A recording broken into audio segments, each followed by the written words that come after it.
How do everybody? It's Angus here, and surprise, surprise, I'm in the glorious Peak District once again. Now, I've parked up at a secret location known as the Cutthroat Bridge, which is just past the Lady Bar Inn on the A57 Snake Pass. And today I'm planning a wild camp up on Stanage Edge. I'm going to head off in that direction there. I don't think I've picked the easiest route up to Stanage Edge. If I'd gone a bit further up A57, there's less of a gradient to get up onto Stanage Edge.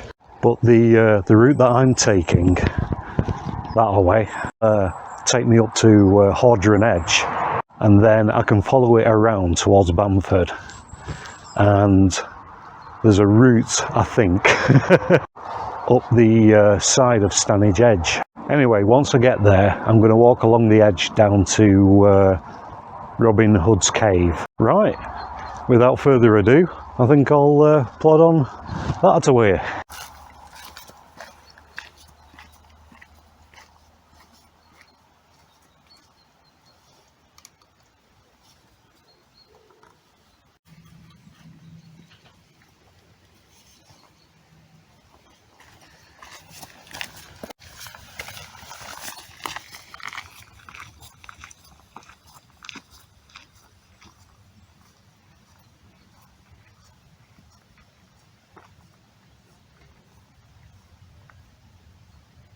Yeah, this route that I'm taking today,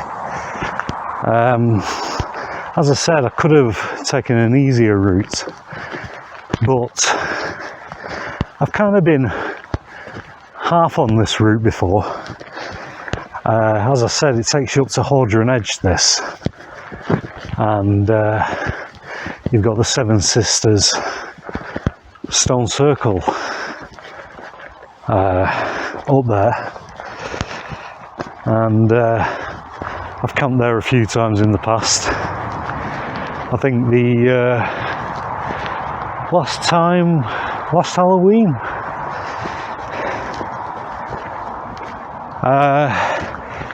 Yeah, and if you basically follow Hordron Edge, that's a way. It takes you towards Bamford, and there's a kind of T that you're walking along, and in the past I've cut right, and if I remember rightly, there was like an old tree that had been struck by lightning, and I've scouted around the hill towards Bamford Edge, but then turned left towards the road viaduct, you know, where the Yorkshire Bridge is, in between there. But as I turned right, sorry, to go towards Bamford, I did notice the track went straight on. So I looked on the map, plotted a route, and I hope there is a bit of a path. There is going to be a steep section on it, according to the contour lines. I think it was about a 400-foot climb. Should be fun.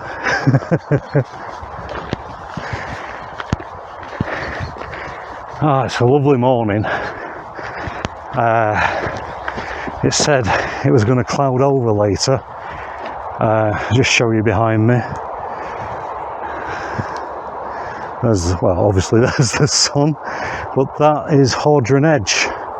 And the Seven Sisters stone circle, there's more than 7 stones, is that way. And yeah, this is the stone circle where I think it's called the heel stone or the wish stone or something like that. One of them lines up, it's got the same contours as Win Hill, and the other one lines up with Loose Hill further off in the distance. But what a lovely morning.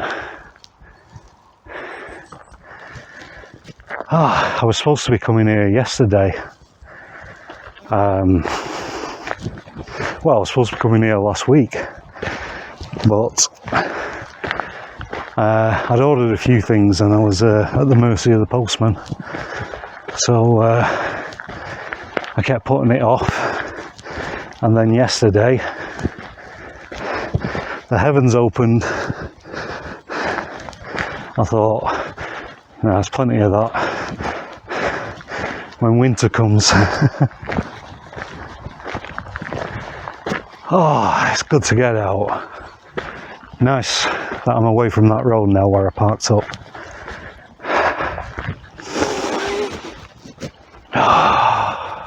That fresh air, fantastic. Right, well, I'll plod on until I get to the intersection with Hordron Edge, and then I'll be turning right and following it around kind of that hill.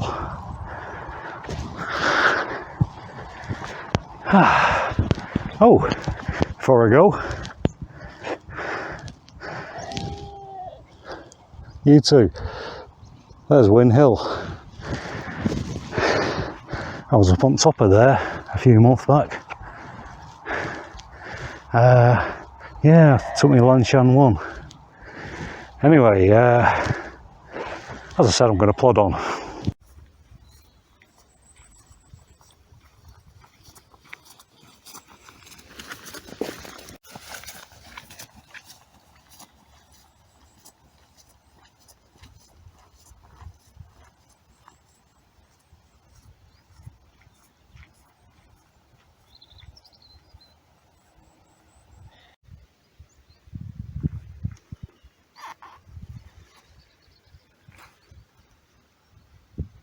Well, I'm a bit out of breath.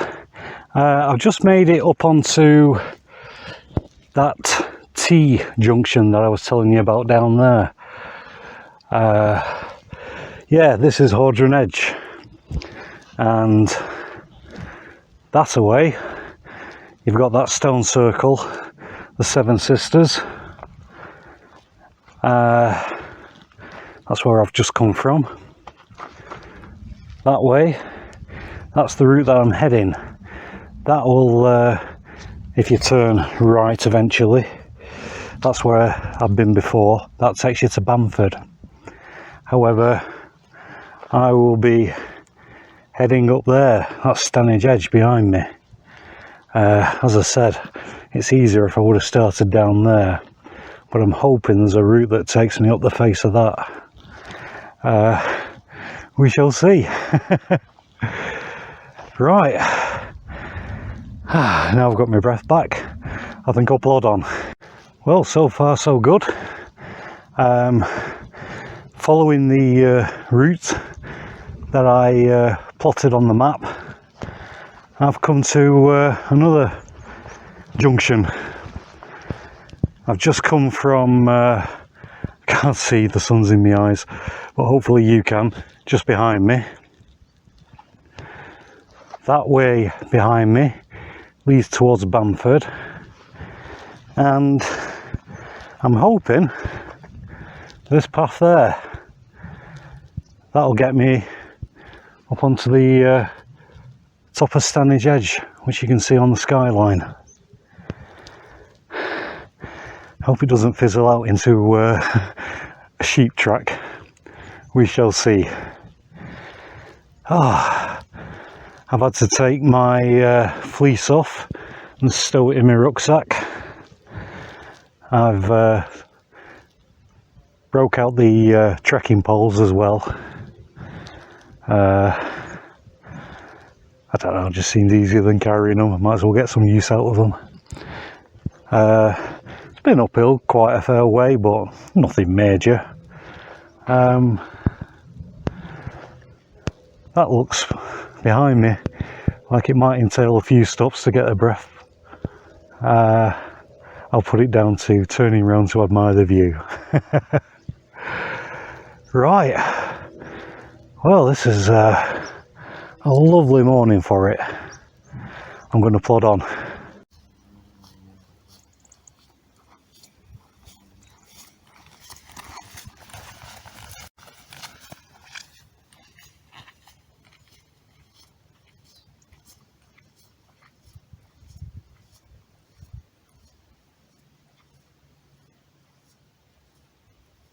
Well, I'm about, I don't know, a third of the way up now.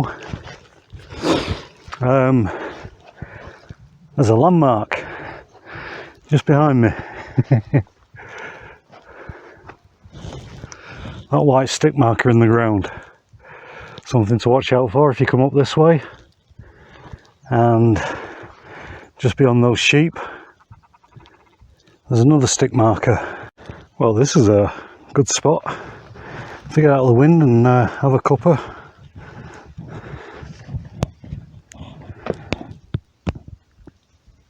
Probably used for grouse shooting or something, I would imagine. Well, I'm about 2/3 of the way up now. Those rocks that I showed you before, looking fairly close now. Just got to head up. I think the path kind of goes up there. I'll be heading in that direction along the edge. But once I get up top there, I think I'll have a walk over to these rocks. I bet the view's great. Anyway, I shall plod on. These are quite cool.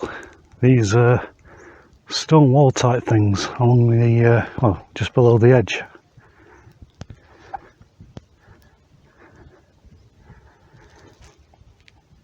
Alright, well, I'm going to head up there towards the skyline and then make my way over to that little cliff over there.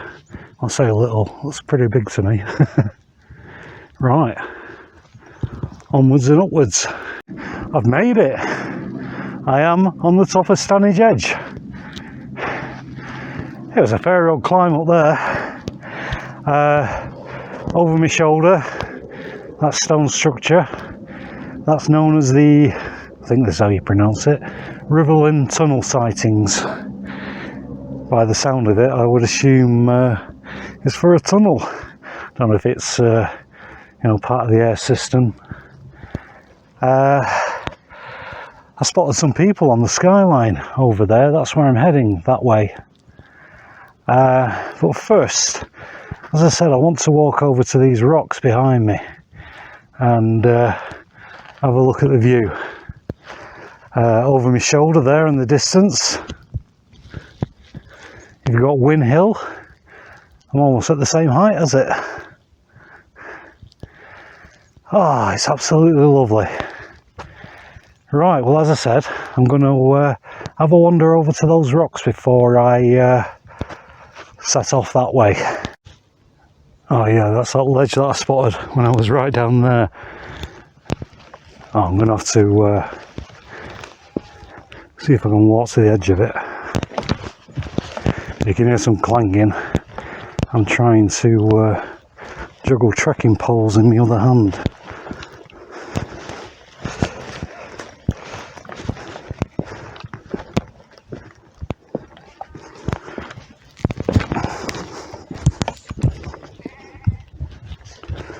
Ooh, it's a bit narrow. The last thing I need is a fly buzzing around me. Whoa, that's about as close as I'm going to get.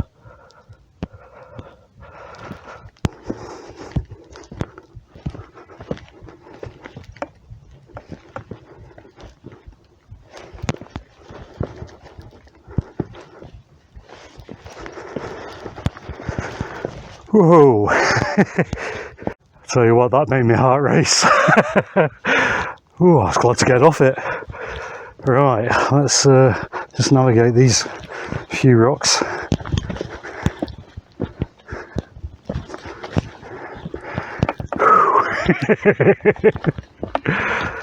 Whoa, that really did make my heart race.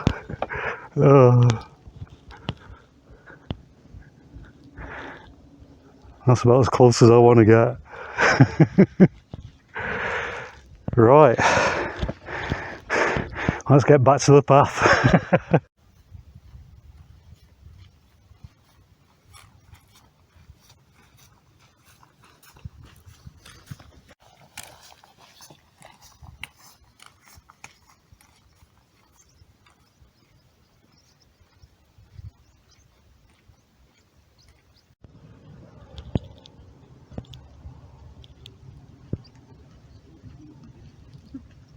It's about midday. I just said hello to a person over there. The midges are out in force. Behind me, that trig point over there, that's High Neb. I'm just going to approach that. I've made it. I've reached the trig point on High Neb. Hey, because I've touched it. That's a lovely view from up here.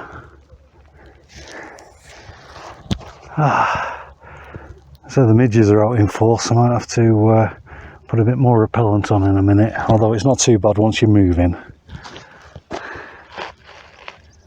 It's a lovely edge to walk this. Right, well, I shall plod on.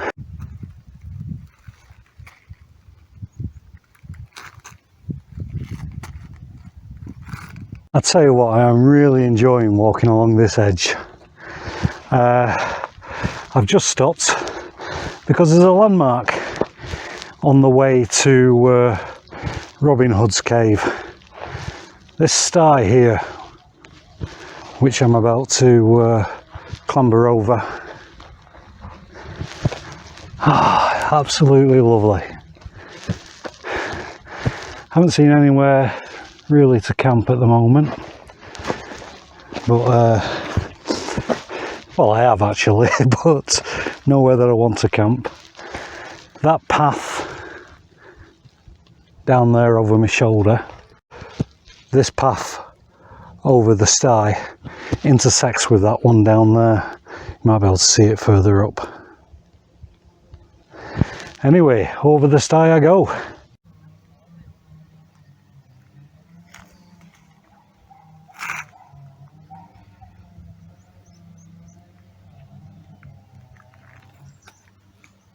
It's about 1:30, and I think I'll have a sit down on this rock and get my trangia out, have a brew. Well, as you can see, I've stopped for a quick brew. Got the trangia triangle burning away there. Got the water in the pan, let's get it on. I've had my brew. I feel suitably refreshed. It's about 2:30 now, I think. Robin Hood's cave is just back there. I'm glad I stopped. There's less people around. I couldn't believe how busy it was.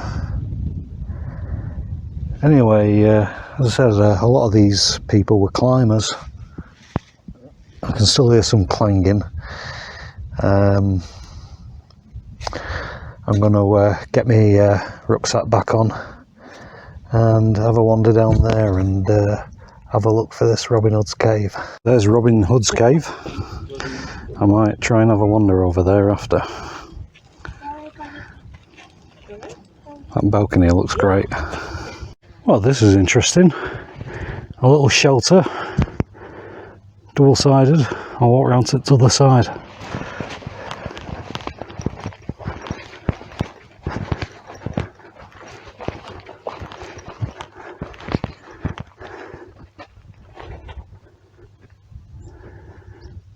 Yeah, you can have a brew in there if it's raining. Well, I still haven't found anywhere to pitch my tent yet. I want somewhere with a view. Oh well. I'm still on Stanage Edge. I'm walking back towards Hordron Edge now. Not really found anywhere where I fancy pitching my tent. It's either a bit close to the path or it's full of sheep crap.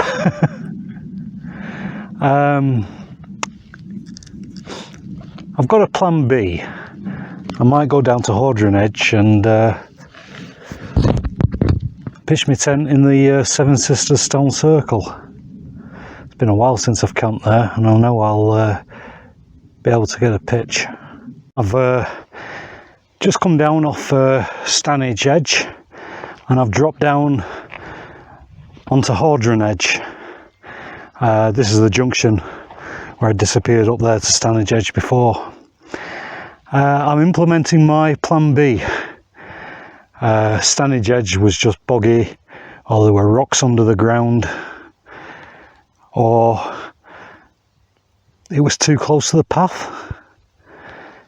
It's always good to have a plan B, and unless somebody else is there, I know there'll be somewhere flat to pitch my tent. So I'm going to head on along Hordron Edge towards the stone circle, Seven Sisters or Seven Ladies, can't remember which one it's called. Seven Sisters Stone Circle, and yeah, it's not far now, so without further ado I shall plod on. It's about 4:30, 5 o'clock or something like that. I'm looking forward to getting me tent pitched and taking the weight off my feet. Right, well, as I said, I'm going to plod on. I've just got my first glimpse of the stone circle. I don't know if you'll be able to see it on this camera. It's just there. You can see some of the stones. I'll switch to the other camera while I walk towards it, give you a better view. So yeah, I'm approaching Hordron Edge stone circle, and I'm grateful that there's no one else around.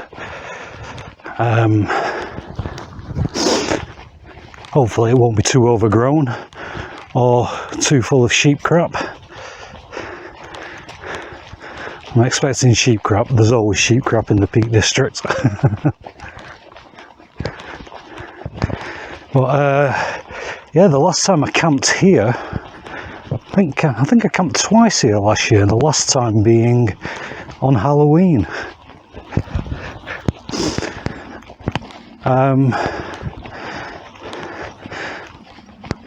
Although it's got the moniker 7 associated with it, there is more than 7 stones. They uncovered a few more. I'll just show you around. So you got 1, 2, 3, 4, 5, 6, 7,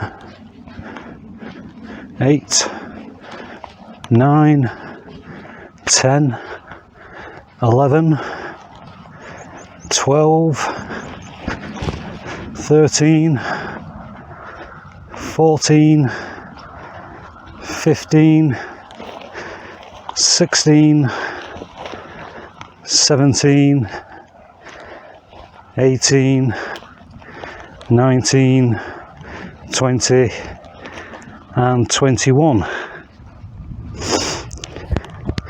Now these 2 stones, this one and that one, I think that one there's called the heel stone or the wishing stone or something like that, but it's supposed to take the same contour as Win Hill on the Skyline.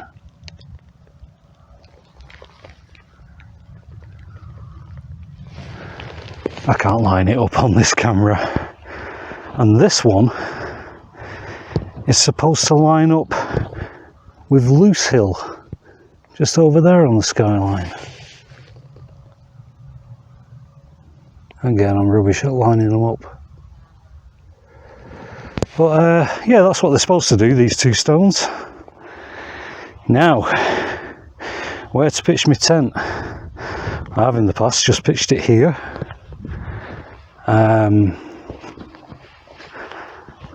I think I pitched it here last time. I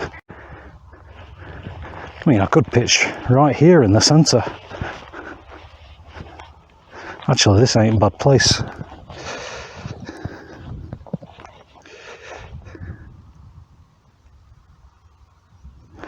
Decisions.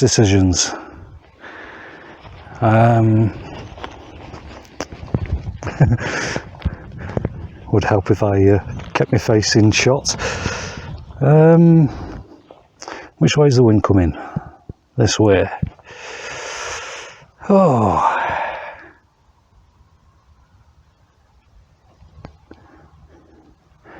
I don't think I've pitched over there before. Yeah, I think I'll try there. And over my shoulder, I've got everything sorted now. Sun goes down just before 7:30, so I've got just over an hour. I think I'm going to get my boots off and, you've guessed it, have a beer. But before I do that, I'll switch to the other camera and give you a quick look around the inside of the tent. So once again, this is my Outkit Polestar. As you can see, I've got my rucksack down there, got all my cooking stuff there. In there I've got my summer sleeping bag, well, 3-season FE Active sleeping bag, climate insulated static V light, and a Trekology Olaf 2 pillow. Right, well, I'm looking forward to getting my boots off and breaking out one of those McEwen's Champion 7.3s. I'll just do a 360 around the tent for some reason.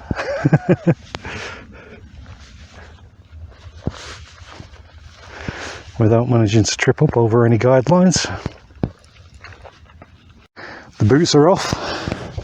Whee! And I've got a tin of McEwen's Champion 7.3 ready to go. Once again, I am looking forward to this. Right, well, let's get it cracked open.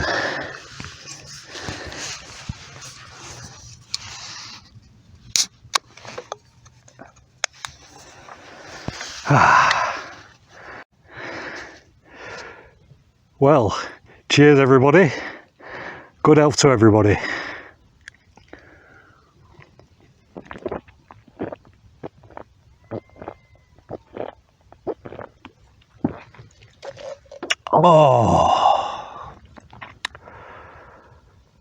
Oh, that's nice. Well, I'm going to be predictable and say that's good beer. Right, well, I've got Stanage Edge just over there. I'm surrounded by stone circles, well, stones in a stone circle. The sun's over there somewhere.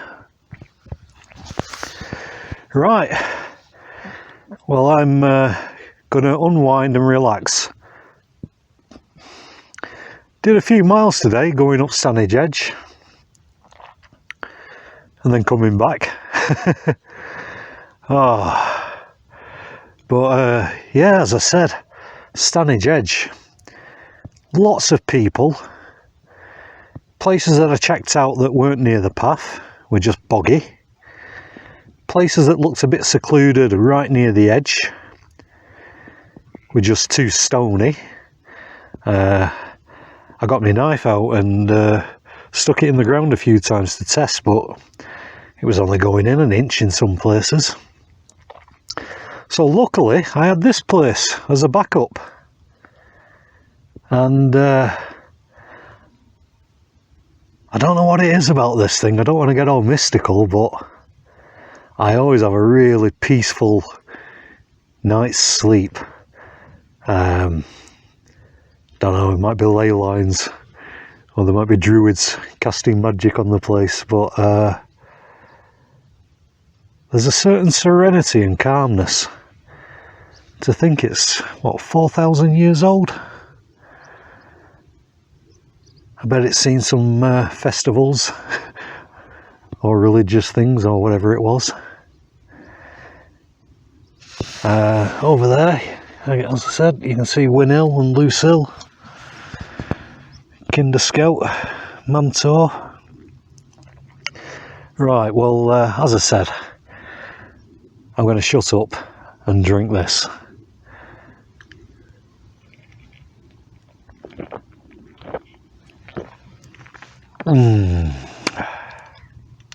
Well, I've adopted a horizontal position. I think it was Winston Churchill. He said, why stand up when you can sit down? And why sit down when you can lie down? So, yeah, I'm taking a leaf out of Winnie's book. Yeah, I've still got some of that first tin of McEwen's Champion left. I've just been sipping it. As I said, I'm not a great drinker, but I do like the taste. You can see it there in my boot. Excellent beer holder.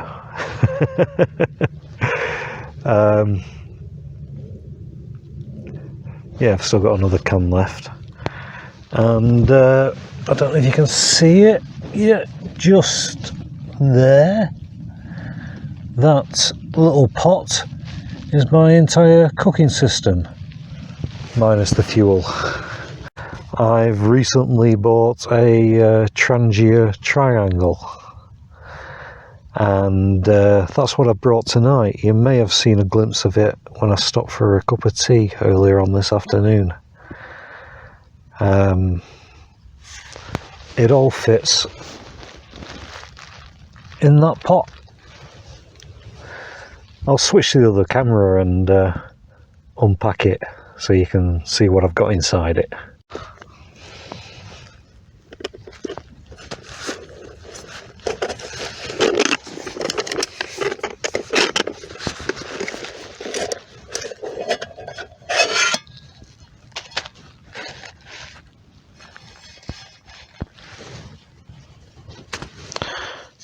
Right, just some stuff for washing up.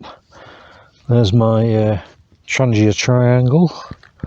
I'll show you that in more detail in a moment. A silicone collapsible funnel for pouring any excess fuel back out of the Trangia into my fuel bottle, which is behind the camera. I know some people just let them burn out, but I don't know if I'm being environmentally friendly or just tight with money. Probably the latter. Yeah, this is part of the whatever it's called, I've forgotten, the triangle Trangia. You know what I mean. Lighter. A little bit of washing up liquid, an abrasive sponge, again for washing up, this silicone mat. I put hot drinks on it and pans.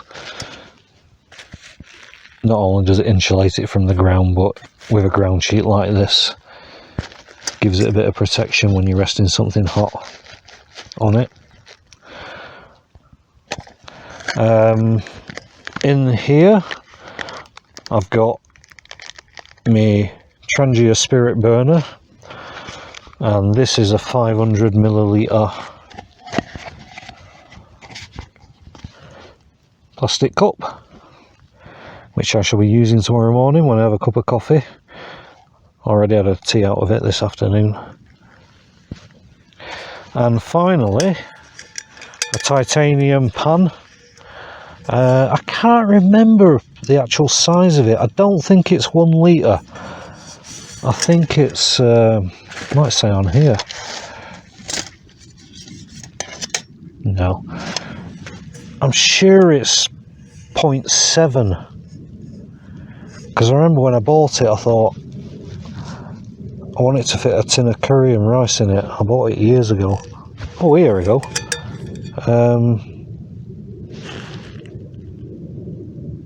I lie. It's a 1 litre. Yeah, 1 litre pot. But it's quite wide.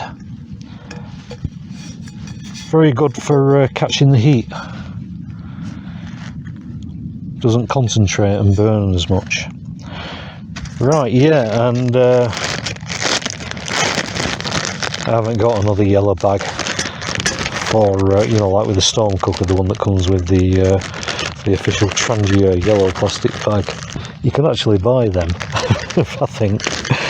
I've just got a Ziploc bag, and there's my, God, I bought that years ago before I got the storm cooker. Still works. I've never cleaned it.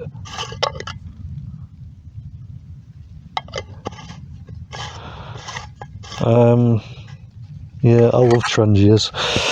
Right, let me show you how this triangle goes together. Let me just get rid of some of this rubbish.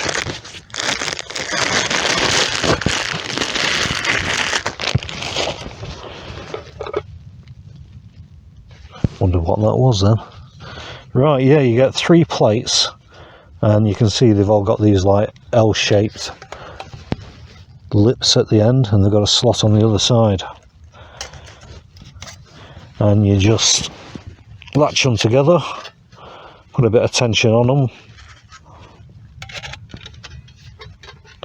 and then the final one, give it a bend, and there you go. There's your windshield and stand. And the stand bit is this thing. Now this is the new version, 2022. The other one had a different ring. Works exactly the same, but with this it is a bit easier to get it in, because you can slide it in the corners like so, and then just twist it round, as I shall badly demonstrate.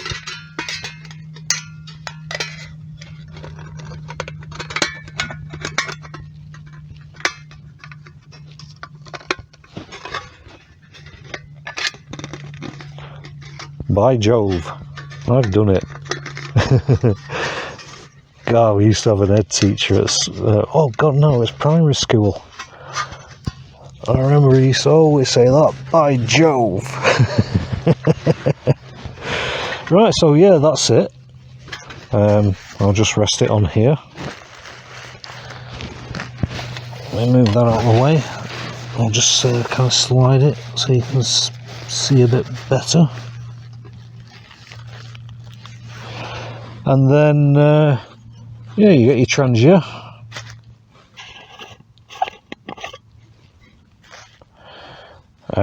I'll be using the simmer ring later, but for now, I'm just going to fill it full of fuel, light it, let it warm up, get my curry in the pan. And when this starts jetting around the edges, then I'll get that on. Right, so yeah, this just drops in here. It's not the greatest windshield in the world. I mean, it's not a patch on the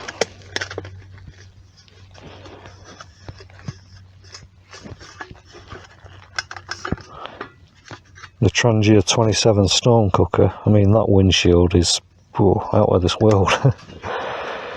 But yeah, you can, you know, still pick it up, and it's pretty stable. Right, well, let's get some fuel in it. This is, I think, a 300ml bottle.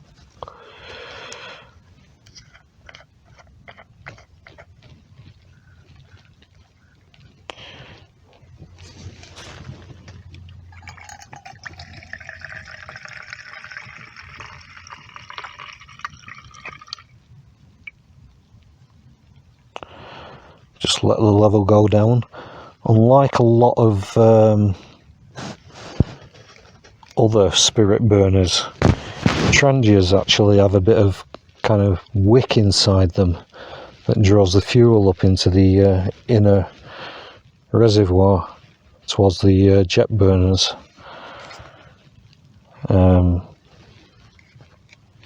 It goes down if you leave it a few seconds. Right, that's enough. I can always add more.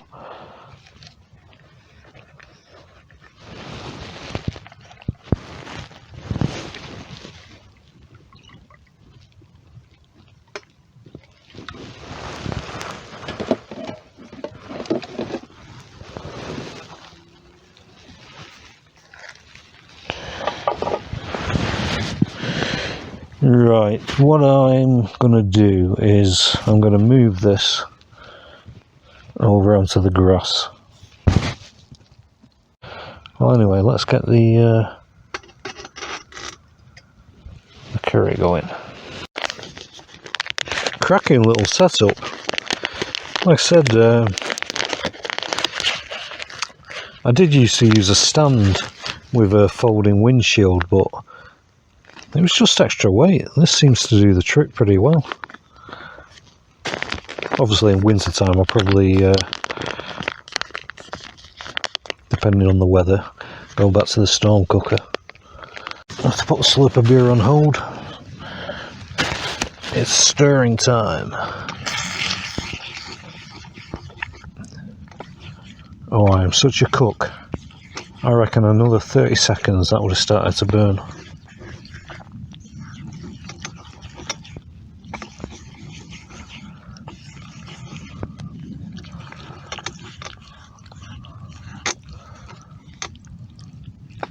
Such a cook.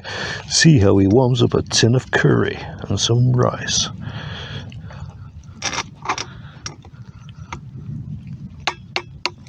I've just noticed the sun going down. It looks absolutely stunning. Anyway, I'll just switch to the other camera. This camera doesn't do it justice.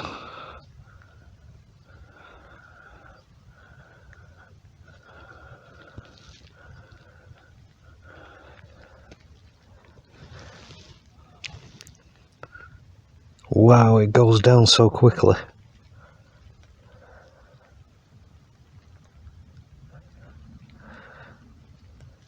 No wonder it's known as the Glorious Peak District.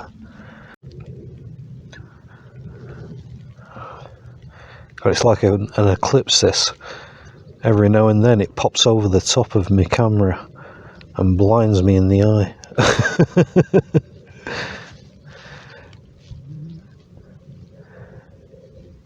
Anyway, I'm not going to keep filming this for the next 5 minutes. I'm going to get back to my cooking. But yeah, that looks well nice. Dinner is served. One steaming bowl of curry and rice. Looking forward to this.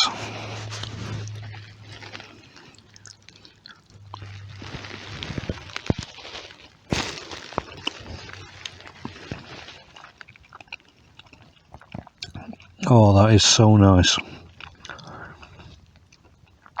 Warming. And quite a kick, this jalfrezi.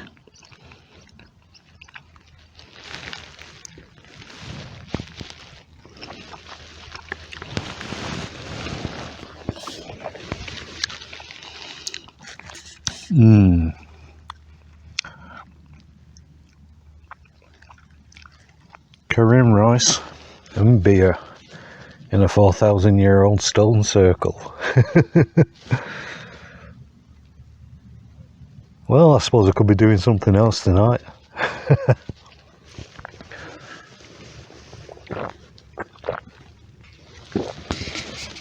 Oh, that's good beer.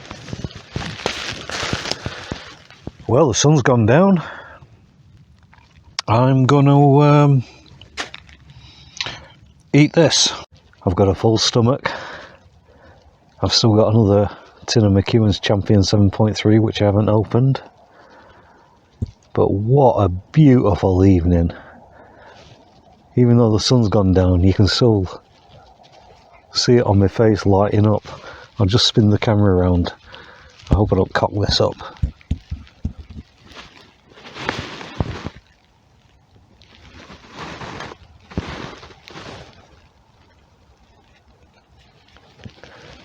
The colours in the sky. Amazing. What an amazing place.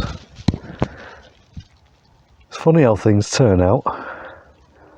I'm really glad I didn't do a wild camp up on Stanage Edge now, even if I had found somewhere. Oh, this is so peaceful. It's got a happy vibe about it. Oh, I'll just switch to the camera, see if you can see these colours in the sky. Pinks and reds and blues. September summer sky.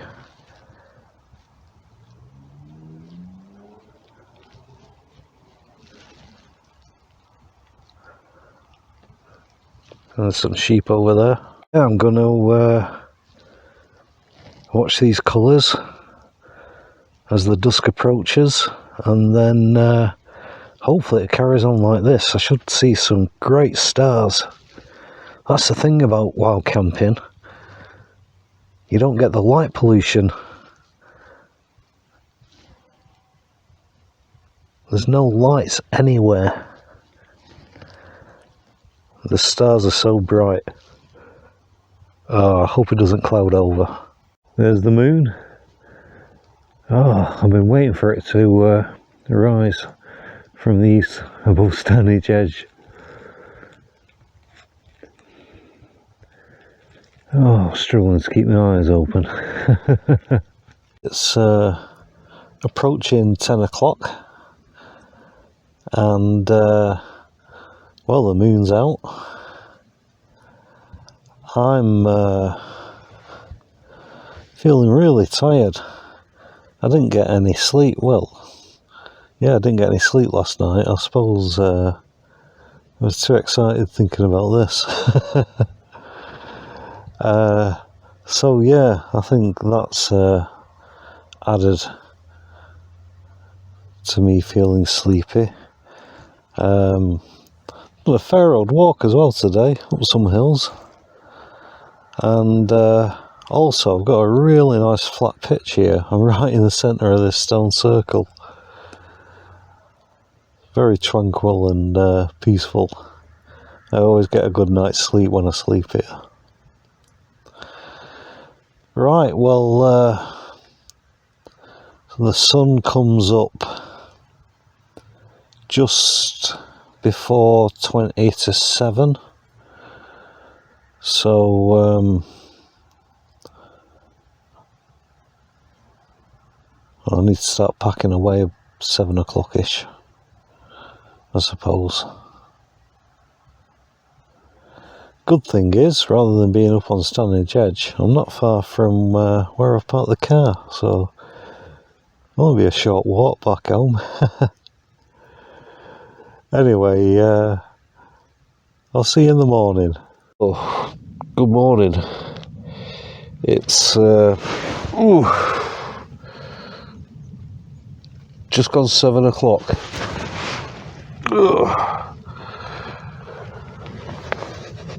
Had a really good night's sleep. I suppose I best think about getting up now. Excuse me. I finally made it out of my pit. I don't know if you can see over my shoulder, there's a bit of a cloud inversion going on.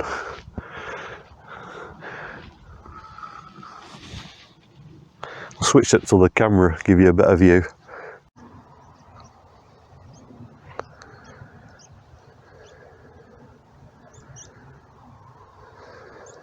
I've got it all packed away, as you can see behind me there.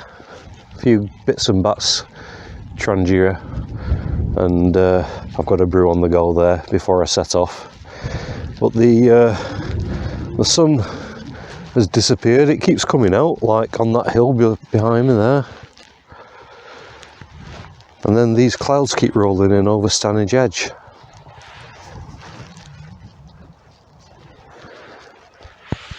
You probably can't see it, but that's that ledge that I stood on yesterday, where I nearly had a bit of a brown trouser department. Yeah, I don't think I'll be doing that again. Oh my god, when I got to the edge of it, I could feel my knees going. Oh, I was such a wimp. Anyway, As I said, I've got a brew on the go.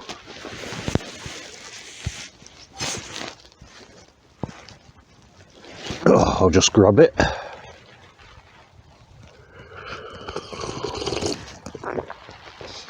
Oh, that's better.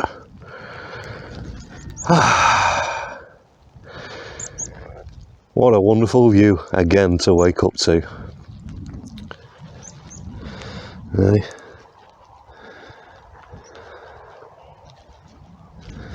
And I feel privileged to have slept in the safety of a stone circle once again. Right, well, I'm going to carry on drinking this brew, and then I'll get the rest of my kit packed up, and yeah, back to the car, which isn't far from here. That's nice. Just having a final check around, make sure I've not left anything like a tent pegger out. Don't think I have, but you never know. Plus you want to, you know, respect the places as well, obviously, leave no trace and all that. Yeah, everything looks fine, apart from a bit of flat grass as per usual.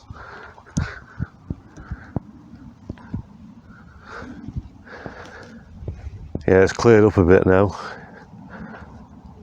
You can see Stanage Edge. And that ledge that I foolishly stood on. I won't be doing that again. Right. Well, I really enjoyed it. Funny how things turn out. Planned to camp up there, ended up camping down here. Right, well, I'm going to plod on back to the car.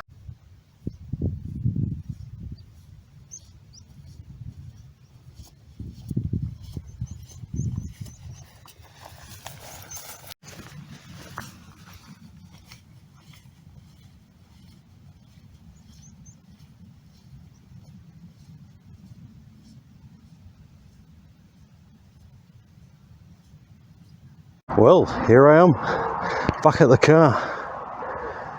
Ah, that was an excellent little walk, that back. Sun on my face, morning air.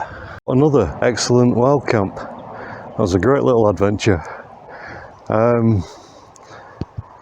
Started off when I was up on Stanage Edge, going a bit, and then I remembered plan B, and it turned out to be even better. I take the pack off, chuck it in the car, and drive home. Oh, it's really lifted my spirits, that.